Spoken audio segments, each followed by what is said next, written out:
không chạm tay mình đâu. Đây. Tôi cứ đưa gần vào.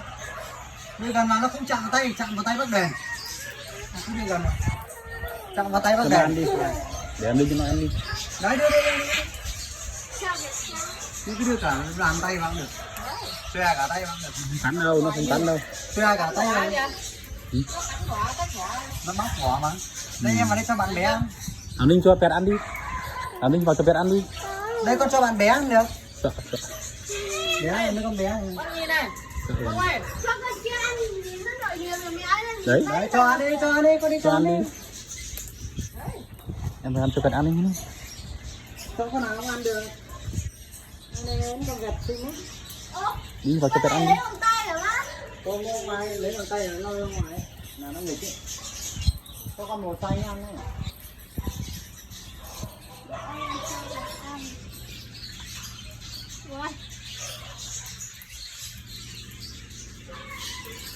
Đấy, vào cho ăn đi.